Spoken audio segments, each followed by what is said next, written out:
The GCAP will officially become the most expensive military program in Italian history on February 12, 2026. The Italian Parliament has authorized an allocation of 8.8 billion euros for the GCAP.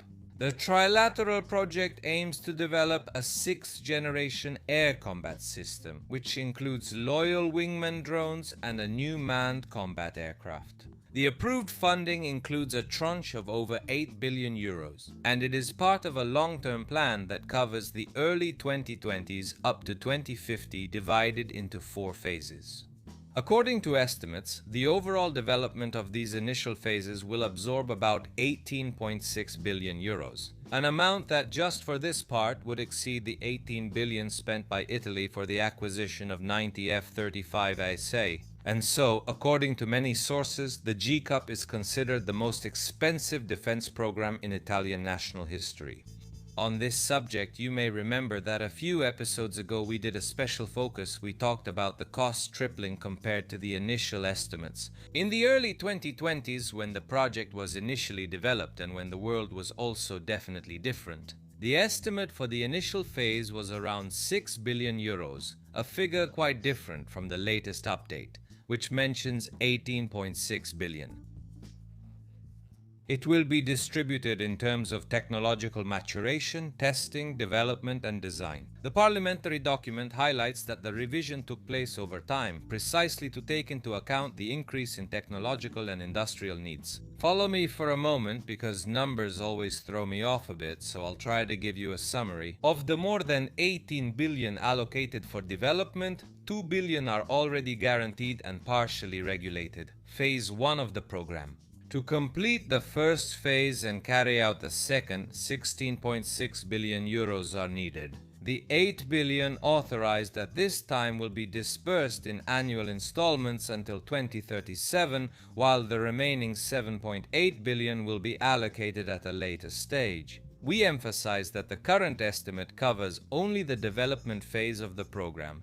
Future production costs, as well as those related to support throughout the life cycle of the aircraft, various drones, and in general the system of systems, are not included. The GCAP was formally established in December 2022 by the United Kingdom, Italy, and Japan, and the project unified their respective national programs, merging them into a single effort, with the specific goal of bringing their respective expertise to the table and to reduce costs. Although, despite the figures I just mentioned, this might seem a bit amusing. But I can assure you that for similar programs, these significant costs are absolutely expected, which, as you may have understood, have also increased due to technological developments in the defense sector. The GCAP is often regarded by institutions as one of the most ambitious programs, as well as an investment for the program's partners.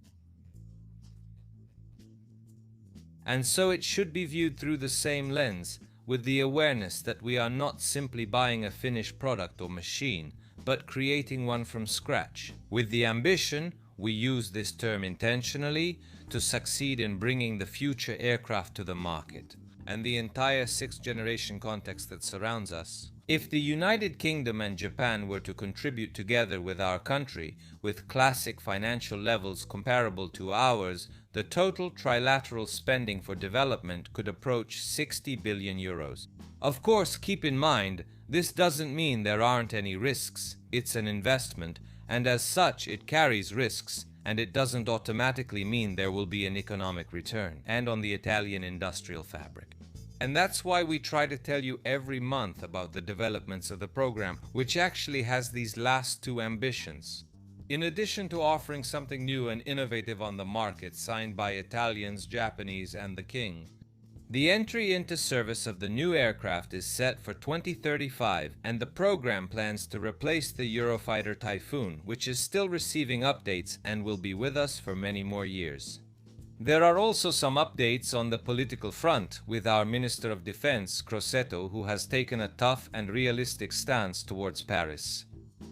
Before we continue, however, I want to remind you that this program is airing thanks to you, with small gestures you can make right now. Leave a like, share this video, and let me know your thoughts in the comments below.